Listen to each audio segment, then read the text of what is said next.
Welcome to the Murfreesboro.com podcast, where we talk about all things Murfreesboro, Tennessee. Join host John Iaccheri, his co-host Jonathan Harmon, and producer Trent as they talk about all the great things happening in our city. From construction updates to local business spotlights to all the amazing events happening in our community. Listen in for all you need to know from Murfreesboro.com. Welcome to the show. Good morning, everybody. Welcome to the Murfreesboro Podcast 2.0. I am Jonathan Harmon, and my buddy John Iaccheri. He's in the hot seat today, and we got Trent, producer Trent, out from behind over there. Hey, everybody. And out over here. So we love it when Trent does this. Good to have a pretty face. Yeah, face for a podcast. That's right. Gotta love it. And by the way, you have a great barber. Yeah, I go to the same place. It takes a lot to look this mediocre in the morning. You know what I mean? That's right. Yep, that Monday morning. I haven't had a bad hair day in like 17 years. Man, it's so nice, isn't it? Yeah, it's wonderful. I haven't bought shampoo, none of that. Nope. Dollar Shave Club is my jam. Yep. I'm right behind you there. I'm about there myself. So you just need to give it up, buddy. I know. I'm holding on as long as I can. Just give it up. You're good. Every guy, my dad, brothers, everybody, by the time they were like 32, just all gave up and shaved their head bald. 19. I'm like, really? Yeah, I was college. Yep. Mm-hmm. No kidding. Good times. I'm like, no, I'm holding on. Yep. Grandma says grass doesn't grow on a busy street. That's what she says. Oh, there you go. Well, there you go. So apparently I think a lot. I don't know. Think a lot, yeah. That's fun. At least that's what Grandma said. Hey, shouts to Grandma. Grandmas were always right. That's right. Yeah, especially mine. She's awesome. That's awesome. So, anyway, so we're going to do something a little bit different today, and we got a couple of different things to cover first. Mm-hmm. But I figured today we would I texted you last night. I said, let's flip the script a little bit, and let's find out about John Iaccheri. Mm-hmm. And Murfreesboro.com. Yep. And kind of pull the veil back just a little bit. Let him under the hood just a touch. Just a little, just a touch. Take a peek. I did get just a touch in there. Sorry about that. Off camera. Don't worry about it. Yeah, don't worry about that one. But yeah, so if you're standing at the auto mechanics and you can look out the window and you can pull the hood up, you can see in there. So that's where we are. Just to get an idea of the magic, how this all comes together. Yeah. And I'm excited about this. And I want to, here's what I want to find out by the end of this podcast. What do you actually do? That's funny. I actually get that question a lot. Exactly. I want to find out, what do you actually do? Yeah. I love it. I mean, I get that a lot too, John. Yeah, I get that too. People are like, I see your construction updates and pause videos, but what do you do? What do you actually do? Yeah. So we'll get to that question. Animals, letting you know. That's right. That's funny. Love it. But before we do that, I want to also throw this out. So this is exciting. Smyrna Rotary Club is having their annual fish fry. It is the 19th annual fish fry that we've hosted. Woo! Even last year in the pandemic, we did it as a drive-through, and honestly, it was a smash, wasn't it? It was awesome. Yeah, big success. It was awesome. And so this year we're back in person, and we're going to be at the Smyrna Airport as usual. Have no idea how many people will show up. In a normal year, we would expect the growth to be somewhere around 1,800 people. Nice. Who knows? It could be 300. It could be 20. I don't know. I have no idea. But it'll be outside, so plenty of space. Masks are encouraged. Yep. So I will be wearing one during that time, being around that many people. Food is great. The company is great. There's usually a little car show that kind of goes on. It's kind of over to the side. We've got mixtape. Nice. If you're a local, you have heard of mixtape. And so they'll be playing. Yeah, they put on a good show. So we're going to give away a pair of tickets. Hey, all right, let's do it. Let's go. So here's what you got to do to win these tickets is in the comment section right now. Give us an idea, throw out there in honor of mixtape, throw out a song from the 80s or 90s that is a cover of another song. Okay. So we want to hear a cover and get creative. We're not judging. You'll just be thrown into an entry and we'll draw a name out, right? But get creative and come up with some. And I'm going to steal a couple from you because you guys were throwing them out. So the first one that came to John's mind was... Yeah, thanks.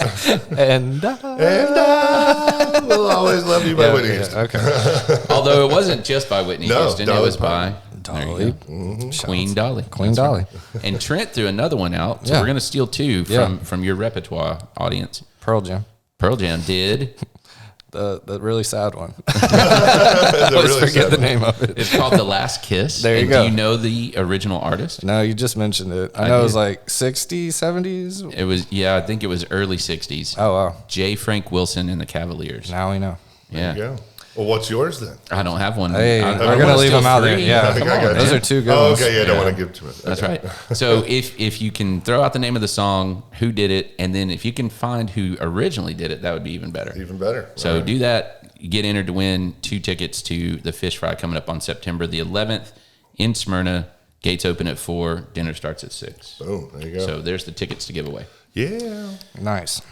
That's exciting. It is exciting. So, what other announcements? Anything else we got going on that we want to throw out before we jump into John's world? Didn't have any this week, really. Any big ones? We have some big construction update stuff coming later this week, but I'll save those for later. But. Can we do a shameless plug? Y'all were working, man. Y'all were working hard yesterday. I felt bad. I was in and out pretty quick yesterday, and a little bit of just relaxation day, and y'all are out there grinding hard. 3 old dudes doing construction. And your better house too. Yeah, I mean, y'all are working. That's true. That's Cedar true. Glade coming along. Lots of banging, lots of difficult recording conditions, but but we're getting there. I do apologize for that. Well, hey, same to you this weekend. You were part of a big fundraiser, right? Yeah, we were over at Party Foul for the LFC MT crowd. Shouts to my friend JD and all the.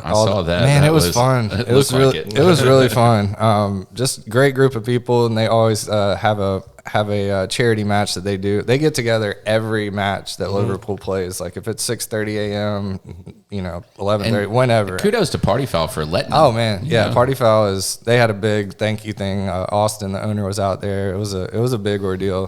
Tons of raffle prizes, all Liverpool related. And whenever you get sick of American football, I encourage you to come. I encourage you to come check out a game with the Liverpool LFC MT crowd. Man, it's fun. Like singing and cheer. There's not a stranger. Their whole tagline is "You never walk alone." Love that. There's a lot of history behind that story, but they ended up raising I think over $3,000 for Murfreesboro City Schools in 2 hours. That's wonderful. I mean, between Venmo and cash for raffle tickets, and Liverpool ended up tying Chelsea, so that was a bit of a bummer. But I hate ties. Yeah, it was. Come on, man. Why did we even play the game? Yeah, we came in here at exactly the same spot as as we're leaving. That's terrible. But just a great group. I encourage y'all, if y'all ever see any ads or have time on a I don't know, Sunday, Saturday, to go check out a game with them, it's always a good time. Great time. So I want to get something else from you, Trent. Yeah. You have started the Every Dang Day show. Man, yes, it has been awesome. I am loving it. I'm getting pretty hooked on it. It's fun. Just getting people on. Sometimes they don't know each other. Super bummed that the one that you and Rob and Mike jumped on the audio. I got John messaged me really quickly. He's like, abort. Well, I tuned in. I wanted to watch. And I was like, oh, crap, your audio. Yeah, but got that figured out. I think there's still a little, there's still some things to work out. But, growing pains. For sure. You got to start somewhere. And every dang day. Sunday, Saturdays, every single day. It's been cool just to hop on there. You've even double dipped a couple days. Yeah. It's been, I double dipped on my birthday. That was pretty cool. Shouts to the birthday editions. But it's been really cool just bringing people on, talking about what's going right, things they got going, good things in the community, how to tap in, be involved with what they're doing, and support the things. So just more of the same, more of bringing light to what's going right, man. Living the mission now. So y'all check it out if you're interested in being on. For the first time yesterday, we had notes, so that was really nice. What a concept! Whoa, bullet points. Like a little bit of structure. Wow. Whoa. But encourage people to bring notes and just come through and talk about what you got going, and if there's any examples of what's going right according to you that you'd like to bring light to, we'd love to give you that opportunity. So and I love how diverse it's already been. Wild, you have sampled the community, and that will continue. From Wes and Phillip, 2 bottles deep, gay community or LGBTQ community, to Richard Fleek and Andrew Farr, 2 veterans. So the gay and straight community, veterans, and then the next day it was Kareem and Ambrose, two first generation immigrants that have just made amazing lives for themselves, and I think that's cool to be able to have that diversity back to back to back. That's so awesome. You should get the auto collection guys on. I'm down. They're twin brothers, but their story is like, a lot of people seem like, oh, they got money, all these cars. I'm like, they started with nothing. Yeah, like that immigrant grind is different, man. That's love it. And that's a very that might have come out wrong, but it's all a positive thing. Yeah, it's all definitely positive in that regard, because it's just cut from a different cloth at that point. Yeah. Oh yeah, that's awesome. I love that. So let's do this. Okay. So I'm John, a little nervous almost. You should be. Hard-hitting questions. Yeah. Hard-hitting questions. Journalism. So that's right. So let's start from the beginning. And you're not from here. No, not originally. I've lived here the longest of my life, but born in Alaska. We moved to Oregon, New Mexico, New York, and then here. My dad had a big corporate job, moved him around a lot, and so there were different sections of the country that he worked, and then every so many years they'd rotate him.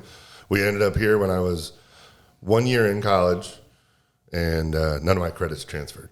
So so I had to start all over. But so MTSU, class 2005 there, and moved it. But we moved here in 2001. Been here ever since. That's awesome. So, yeah. So we might have graduated together. I graduated in 03 and 05. Oh, did you? So okay. Yeah, my master's was in 05. Nice.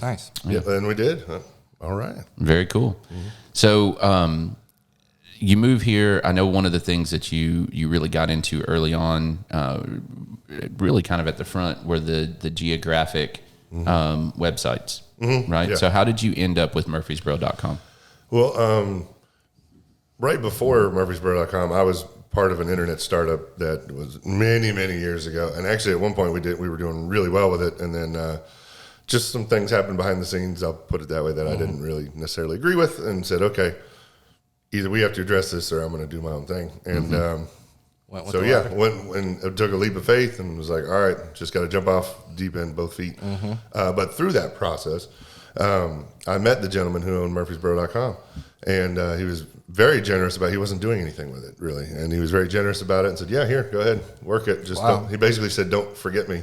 Yeah. And I said, do you realize what you just gave me? Yeah, right. And all this. But then in the end, we worked out a deal, and I ended up buying it from him. And so I've been doing that ever since. But yeah, that was many years ago. So. And now you have other ones too, right? Mm-hmm. Yeah, we have the funny part was we went to launch them a couple years ago. Like we have MountJuliet.com and then NashVegas.com, which, thank you for all your help with that. On deck. That's right. But it's like the second we launch all those, for some reason Murfreesboro goes whoosh, and this huge uptick. And what I mean by that is, more content, more things going on, more people, all that. And plus I live here. So, we focus on that. And it's like, okay, I got to put these on the back burner for a minute. Right. And that's generally what happens. Because, we have a small crew, but we're still small crew. So it's hard to handle a bunch of that. Because a lot of people don't realize it's a lot of work running these websites. Oh, yeah. Just like your podcast. Yeah, for sure. A lot of work. It sure is. It is. And it's a lot of work that people don't anticipate, as far as, it's not just sitting in front of a camera. It's not just showing up at a stuff, man. Yeah. Well, and I think what's really propelled Murfreesboro.com, at least from an outsider looking in perspective, is you've worked really hard to build the relationships with the people that supply you with the information for the content. So tell me a little bit about that. How did that happen? How do you get in with, I mean, you're essentially press. Yeah. And a lot of times they call you first. Yeah, we've had a few that over the years that we have friendships with, and not just business relationships, but developed into friendships. And so they'll call me and they'll, hey, John, I'm going to send this to you real quick before I send it out. And I'm, okay, cool, thanks. And in the beginning, it was just going to events, meeting people, that sort of stuff. But then, as time went on, I used to be on the communications committee for the United Way. Nice. So I really wanted to help nonprofits. But then I realized, there's this whole sector of nonprofits over here that we can help develop those relationships. Right. And if, for those that don't know much about the United Way, they help a lot of agencies. They do. And when I was there was 42 or 43. But then each one of those is a separate relationship, and so work with them. And then the police departments, fire departments, the city itself. That's a funny thing. A lot of people think we are the city just because Murfreesboro.com. Right. Well, it's actually Murfreesboro.tn.gov. But, yeah, right. If you want to get to actual city services, there's levels to this stuff. But, well, it's funny. We'll get messages on Facebook or something from people complaining about their utility bills too high. And they're like, "What are you going to do about this?" I can't do anything. Literally can't do anything. I can forward your email to someone, maybe. I don't Here's know. who you need to call, though. Yeah. And so Here's your number. Yeah. So, but just been doing it for so long now. We've been doing this almost 15, 16 years now in total, and just the relationships kind of grow, blossom as they grow. But I think a big part of that, though, is the trustworthiness that you offer them. You treat the information as it's important. You add to the content with other stuff that's important to people, and you don't, at least that I've seen, you don't get on and share information like you truly try to report it. Yeah, you know what I mean. Yeah. Which is not. Yeah, that's refreshing. It is. It is. So, a trusted news source is someone that doesn't spin it, someone that presents something that's important to me that I need to know or I want to know. Yeah. Without putting their own piece on it, if that makes sense. Yeah, and I think you've done a stellar job of that. Thank you very much. Yeah, we learned that lesson many years ago, and I just stay neutral. And across the board, politics, religion, whatever the topic may be. Yeah. Here it is. You make your own decision. Yeah, and the handful of times that you do delve into some of that opinion, you're very explicit. This is my opinion. Yeah, right. Yeah, I try to be. Yeah. Yeah. Like, this is just me. Take it or leave it. Yeah. Yeah, exactly.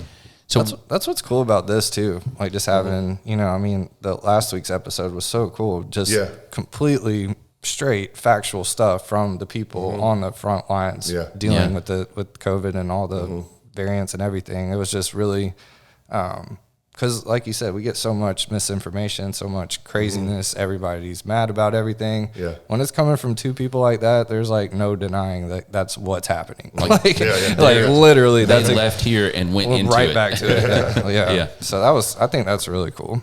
Yeah, I agree with that. And I think it's just important for people to know where to Get real information. Exactly. Yeah. Cut through the crap. Yeah. That's So, cool. You're part of the solution. Thank you. Trying my best here. Thank you. Oh. So if somebody was considering trying to do what you do, right, where would they even start? That's funny. I've gone to other states and different cities and stuff trying to help people kind of get started in things like this because people see what we're doing and they're like, oh, I want to do it like that. Or I've had people that have asked me, hey, I'm moving to this area and they have nothing like this. How can I do it? And I'm like, oh boy. That's like people ask me, can you help me start a podcast? I'm like, I don't know if you know what you're asking. Exactly. And once you show them, the answer is yes, but you better come with it. Comes with some work ethic. Yeah, and that's for sure. Yeah. Definitely does. But once you show them and they go, oh. I'll do something. Well, yeah, I'll do this later. Okay, yeah. Thank you for your time. Yeah, and it's because kind of like to your point earlier, we are inundated every day. If I pull up my message box, it's not only emails, but it's Facebook messages, Instagram messages. We get people on Twitter hit us up on stuff, and I have to check those constantly because that's the other part of it is if you don't respond to people in a timely manner, you're irrelevant. Exactly. Yeah. And so they go somewhere else. And so you want to be that forefront in their mind. But yeah, it's, they say when you start, I'm like, just start. When I first started, I had 1,000 business cards. I had the website and I walked around door to door, handing out my business card, not to sell anything. I was like, hey, I'm new to the area. This is what we're doing. Here's my card. If you need me for anything, nice to meet you. Perfect. Get you past that no soliciting. Right. I'm not soliciting. Be like, I swear I'm not selling you anything. Just here. Nice. Yeah. So, and on that note, let's take that the next step. So as far as you provide a service, right? But you can't, how do you monetize that service? Like, how do you actually make anything off of Murfreesboro.com? Well, in the beginning, a lot of it is advertising, things like that. Thankfully now we've been doing this so long, we have a pretty large network, on social media, plus the website traffic and the website gets a lot of traffic just to come from the name, Murfreesboro.com. You'd be amazed at how many people just go to the address bar and type in Murfreesboro.com. Like for people that are moving to the area, or if they Google or something, and it pops up, whatever. But I got off on a tangent. What was your question? So people pay for advertising. Yes, there we go. And the website ads and stuff like that. Yeah, we have that. And then just over time, like for example, the wonderful Jeff over there off camera. Hey, Jeff. Jeff helps us with the... Not this week, but soon, Jeff. Soon you'll be on camera with us. He's like, nope, I'm going to ignore you. He's not even looking at me. He's like, yeah, whatever. I'm so used to this. No, but we had, we did a lot of videos and stuff for ourselves and for clients, like little, like mini, like commercials or something like that. But we've had other companies that have, from that saying, well, hey, we're shooting something over here. Can we hire you out for this? Right? Yeah, sure. And that actually has become pretty good revenue stream, as far as bringing in money to help support everything. And so, there's, I'll leave them nameless for now, but, several companies that we've shot stuff for that they put in their commercials and different things like that. And, Jeff's wonderful at what he does. And so, I mean, he's all right. He'll be a lot better once he gets on camera with us. He's just shaking his head. No. But then a long time ago, I used to dabble with stuff with we used to build websites for people. We had our crew was a little bigger back then because we were building websites and we were handling social media for people. And then, basically it came around to the point where we just wanted to stick with what we knew and what we're good at. Yeah. Sure, we can build a website all day long, but that's not really our forte. Right. And so let website designers do that. Right. Let them do this. So, but now pretty much it's a lot of advertising or with the network being the numbers that we have, thankfully, it's actually funny thing. People are calling us, hey, you're an influencer. I'm like, no, I'm just doing my job. And they're like, no, people see you. They're like, okay, cool. So there you go. They pay for it. But doing that since like 2001 is different. It's a lot different, yes. The consistency to do that for that long is really impressive. So yeah, and as things have gone on and technology changes and everything, COVID was a huge hit of holy crap, we need to shift, you know, and see what other things we can do, which has opened up other doors. Right. The podcasts, and different things like that. So sure. When did you acquire the monster truck? The monster truck. That was actually a joke for quite some time because I was like, we should get a big vehicle like a Hummer or something and wrap it for a driving advertisement. And a buddy of mine, actually, a lot of you probably know him. He's Charlie Swanson and Charlie's Custom Creations. And I talked to him about it, and he called me one day. And he said, you still want a big truck? I said, well, I'm thinking about it. Yeah. And he says, drive down to Shelbyville, and you hit the main area in Shelbyville. He goes, go left and just keep going. And look at the dealership on the right. And I'm like, which one? He goes, you'll see it, trust me. And this truck was just towering over all the other cars in the back. That's amazing. And I went up there. I was like, how much for that? And here's my check. Yeah. But, take all my money. Yeah. And we call it the money pit now because, man, anything goes wrong on that monster truck, it's not like, hey, it needs a new tire. Like, no, that's a $1,000 tire. And you're like, God. Yeah. But so that's how we got that. And I went down and looked at it, and I was like, how much you want for it? Thankfully, it was a guy's project truck that he wasn't finished with, but it already had the lift and the tires and stuff. And he gave me a number, and I said, well, if you give me this number, I can give you cash for it. And he's like, done. I said, oh, and we drove it home that day. You're like, shocked. Wait. I was just kidding. Well, he just tried, I guess he really wanted to get rid of it or something. I was like, okay. So we've had that thing now for like 8 or 9 years. That's awesome. Yeah. That's awesome. Mm-hmm. So what would you say is on a daily basis, what's the biggest challenge that you face in what you do?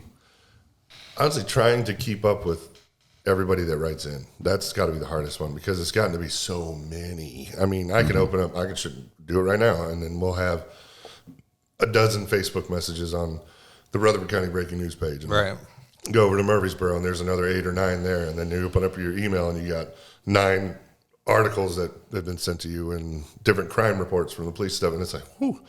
And I try and respond to every single one that I can, and that's probably a lot. That's a lot. It is a lot, and thankfully, it's with your phone and technology and stuff, you can make it. It's gotten easier, but it's still a lot. Yeah, sure. And it just keeps coming. It never stops, ever. Do you wake up in the morning and you've got a full inbox, like Usually. A lot of stuff overnight? Yep. That kind of thing? Yeah. Yeah, definitely. Especially, like the police reports and stuff like that. And Sure. so, one thing, I want to address this just because I actually got this the other day and see what you guys think about this. But there's a lot of comments when we post a crime article or something like that. People are like, oh, Murfreesboro's gotten so bad and all this other stuff. And there's all these comments and, we're growing and the crimes, this and that bad. Well, the availability to get the information out there is so much easier than it used to be. Yes. Before the internet, we had morning and nightly news. Yeah. And they chose what they wanted to report on. And a daily paper. And Yeah, that's and it. the daily paper. Yeah, and you saw what they wanted you to see. On this, because of social media and different things, we can push out a whole lot more information much quicker. And people are like, oh my God, the city's got so bad. No, really. No. It's just now you can see it. And it's not that, oh God, it's always been bad. It's like, no, now you can just hear about what goes on behind the scenes. Well, and I run into that in my line of work too. Is people like, well, we want to buy a house in a safe neighborhood, right? And so my question always is, well, what's a safe neighborhood? Yeah, because that's a different answer. It's very subjective for folks. Very you might think a safe neighborhood is one that hadn't had a murder in it. Yeah, and that's your criteria. You That's might a good think, one, and it's pretty universal. Good one, yeah. and you might think that it is, there's no property crimes or, there's no assaults or whatever, and so it's pretty subjective. But the bottom line to that now is that there's so many ways for people to go and check what the history of a particular area is. So, Murfreesboro's gotten worse or is better or whatever. That's so subjective that you kind of need to make your own informed, not just anecdotal decision on that. Yeah. And it's like even the police reports that we get, it's pretty universal. Like almost all across the board, I can expect so many from this category, whatever the crime may have been. It's not like there were 20 yesterday or last week and now there's 400. Oh God, it's gotten horrible. No, it's pretty kind of, it's weird to watch the trends. It's like you can almost graph it and like, okay, here you go. We should actually do a show. We should get somebody from the police department. I'm sure they have a statistician of some sort to come in and compare, this year to last year to the year before to the year before. Oh, sure, yeah. That would be and just is crime getting worse in Murfreesboro? That's the overall question. Yeah. Right. Yeah. I think that would be. I would eat that up. I think that'd be fascinating. No, I would too. I love that. That's a great idea. That's a good idea. You hear that, police department out there? Come on down. Call for you next. That's right. You're up next. Right. So, and I think, have you experienced? You've been doing this for a while now. Have you experienced just a general? This is my own pure, just like rookie observation. Okay. I gotcha. Are people generally happier or less happy now than even 2 years ago? Because it seems like to me that everything has a negative spin on it. Yeah, I see that a lot too. And kind of, actually, Trent and I have spoken about this several times with Spread the Positive, just trying to put out more good stuff. Any type of counter. Oh, yeah. That's been my whole, Yeah. It's better than the alternative. Yeah, and right. And I just get enough of that, so yeah. Yeah, right. And I love that phrase or the saying. It's like, something good happens, you tell 3 people. Something bad happens, you tell 30. That's or something. facts. So true. Yeah. And so, Why is that? I have no Like idea. and I would love to see a comment from somebody that actually knows the psychology behind that. Is it just that you have a thorn in your paw of some sort, and so you want other people to be miserable with you? Or, I mean, is it the old, misery loves company thing? Is that what it is? I have no idea. Yeah, I don't either. Just want to be the bearer of bad news or something, or what? I have no idea. Wanna If be it bleeds, it reads, I mean, that's the oldest thing of all time. So right? I don't know. You want to be the one digging the dirt for so I long? don't know, man. Even that's a good point. It would be, I've had the ability, or the fortunate. I've been fortunate to be able to sit in on some of the news stations in the morning when they have like the big news stations in Nashville and stuff, and in their like Monday morning meetings type thing, and they all come in, everybody comes to the table, and they're like, I got this story, I got this one, I got this one, I got this one, I got this one, and we're joking. It's like, well, if it's not sex, drugs, or rock and roll, it's Yeah, right. put it to the side. You know? Yep. And yet, we'll have the feel good segment. And yet, one thing we've seen, like on the Facebook pages, for example, this was years ago, but I had a lady send me a picture of her son, who I think he was like 7 years old or something, but he had the game-winning home run, and he got the game ball. Nice. So it's him Celebrate holding the ball. that. Yeah, and he was smiling, and I was like, "Hey, congrats!" You know, and that one went so much further. I mean, all these likes, congrats, shares, and all that stuff. I'm like, "Yeah, we need more of that. Yeah, we need more spread the positive." You preaching to the choir, man. I think there's a business opportunity. Yeah, right. I feel like we're cooking with gas here. Right. Yeah, right. And what about? I got to give another shout out to Wes. His one of the things that him and his team do on like a weekly basis is go leave positive reviews. I'm like, dude, that's awesome, because that doesn't like you're talking about. Nobody takes the time to talk about a great experience, just the bad ones. So, and that blows my mind. Like I'll get there. I'll get really close to being like, I'm gonna leave you 1 star. You really, I I was pretty warranted. Like I got pretty messed over on some like storage stuff, and I'm like, man, that's messed up. Like that left a terrible taste in my mouth. I'll never do business with y'all again. And I was really close to doing, and I've got some self-storage like experience in my life. Like I know exactly where I could go to leave 1 stars and like really mess their numbers up, relatively speaking, and just didn't do it. I was like, you know what, it's just not worth it. The sweet lady in there tried. Yeah. And, it's just like above her, whatever. So I was like, there's nothing good that comes from that. Well, and it just takes that second of being really pissed off to like go back and be like, it's not going to do anything. Well, and a lot of people don't realize that there's a real big trickle effect from just a negative review. All the way up. All the way up. It does, man. And you see the business owners and stuff going, oh, God, I got this negative. You could have 5,000 positives, and there's a negative right there. And you're like, oh, God. Well, I will tell you. So I have 2 Airbnbs, and I can only imagine. Oh, no. And I take a lot of pride in making sure that they are comfortable, well stocked. I can only imagine the lengths you go. Just knowing you, it's a lot. It's above and beyond. So. And this one lady, she left me a review, and it was like 2.5 stars or whatever out of 5. And I read it, and it was like, there was a blanket that wasn't there, and there was this that wasn't there, and there was something else. And I'm like, I never heard from you. You were here for 5 days. I reached out to you at the beginning, and everything was fine, and I never heard back from you. So how would I know that? Yeah, right. That's so frustrating. Oh, leave positive reviews. That's the moral of the story. Yeah, I like that one. Yeah, that would be fun to just go on a positive review rampage. You're awesome. Well, positivity, man, it's contagious. 100%. Yeah, totally. I think some of that comes down to what we're conditioned to notice. Yeah. Right? So like if everything's going good, then we just don't notice. Like that's the default. Like we want it to just go a certain way. And then when it derails, it's like, oh my gosh. Yeah. 1 star. 1 star. Good. Screw you, man. Yeah. Yelp. Shut up. Yelp reviews. It's on the decline, right? Like, does anybody really use Yelp anymore? Still? My girlfriend lives by it. Really? Does she? Yeah. They got a bazillion reviews. Yeah. So, Okay. Low-key extortionist, too. Well, I feel like everything's shifted over to Google. Yeah. Well, Google definitely has come in and thrown a wrench into Yelp's plan. So I hate loading the app, and the GPS portion of it. Anyway, so I don't use Yelp. There you go. Boycott Yelp. Sorry. There you go. Love you, Yelp. Positive review on. No, never mind. Can't even do it. Can't even do it. I'm gonna not leave 1 star though. So there you go.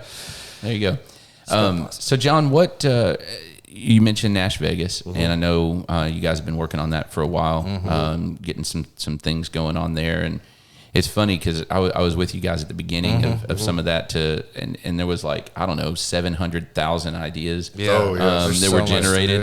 And then it was like, okay, guys, we got to focus on something. So how do you do that? How do you cook it down? And then the second part of that question is, once Nash Vegas gets rolling, what's next? Because I know you're not going to sit still. Well, yeah, there are always a million ideas, and you and I've had talks about this, where I'm very much a shoot from the hip type guy, where I'm like, if I think it's a really good idea and I really want to run with it, I'll run with it.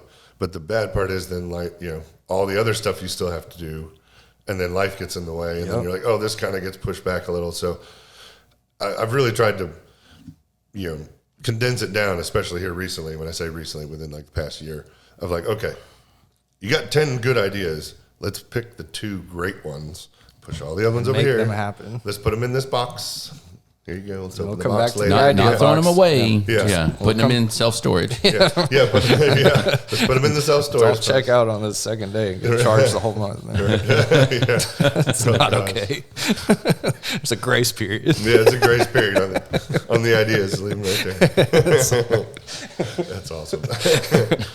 But so yeah, we'll try and do that. And I mean, like you and I have spoken, we have some big ideas and big projects and things. It's like, okay, I'm just going to focus on this. I really need to put these aside, do this. And then, so like things like with Nash Vegas, that sat on the back burner for so long. And then it was like, all right, let's pull the trigger. Let's do what we're good at and just focus on that. Well, when you initially pulled the trigger, it was a freaking machine gun. Oh my God. Like, yes. Yeah. Yeah. As soon as that thing went live, it was like everybody and their brother came around. It was like, oh my God. Yeah. But that's a whole good other, and bad thing. Yeah, it's a whole other beast. You know, it's Nashville. But being Nash Vegas, we focused on, kind of the entertainment side, music side, and different things. And just the fun stuff, good thing, if you're coming to town, what do you want to do? Where's the best rooftop bar? Where's the other stuff? But man, it just started coming. And we're like, okay, hold on. Now I got all this other stuff we got to do. But past that, I really want to get Mount Juliet going. And we actually I'm working on Clarksville right now. Ooh. So I met the guy that owns Clarksville.com, and we may be doing some work with him. So. Just about got the Nashville MSA covered then. Yeah, working on it. Yeah. You need something out west. I know, right? That's yeah. about it. Yep. How much is Franklin.com? Yeah. Oh God. What about Dixon.com? Yeah, there you go. That might be a little more attainable. Yeah. That's awesome. Yeah, actually, my brother-in-law actually owns CoolSprings.com. Ooh, no kidding. Yeah. There you go. He kind of tried a little thing with that for a while, but he's also a very busy man and had a big job and all that stuff. So, but it's there. Hey. So I was like, hey. There you go. I love it. Plug it in. All right. Where we at? Are we? Oh, I don't even about know. done. Yeah. Oh, we yep, did yeah. that. We did Hot it. dogging went fast. Yeah. That one went real fast So- today. Holy cow. I'll invite you guys, if you've got some other questions for John, how he does things. Did we ever figure out what he actually does? Nah, Just Drives traffic. Answers a lot of emails. drives traffic, just try and promotional, report on attention. as You much need as- attention. You basically sell attention. Sell attention. That is it. I mean, that's what it comes down to. Well, That's a good way to put that. I like that. It's a That's a Gary online. It's an online 5 news stars. station. Trying 5 to- stars for that comment. Yep. Yes. Thank you all 5 stars. I appreciate that. Let's go. Yeah. Well, we need people to jump on here. I say we plug that. Like, if you have a local business, right? Any of these construction folks that are new to the area, like, come on down. This is what this is for, right? So, Or always some good stories. Yeah, Just good something- stories. Bring it in. Come and talk about it. And here, every dang day show, wherever you want to do it, we can. We got options. So And we're fixing through. to reboot my show as Yeah, well. There you go. Awesome. Yeah, I'm excited about that. It's gonna be fun. I know. I'm excited about between the new 3. format. It's going to be quite the format. Yeah. There you We go. got a lot Love of it. content coming. Awesome. Good Cool. times. Thanks for watching. Yeah. And We'll see y'all thanks next for week. being our guest on your show. Thank you for being the guest star on your own Have a show. good rest of the week. See y'all. See ya. Rest of the week. See y'all.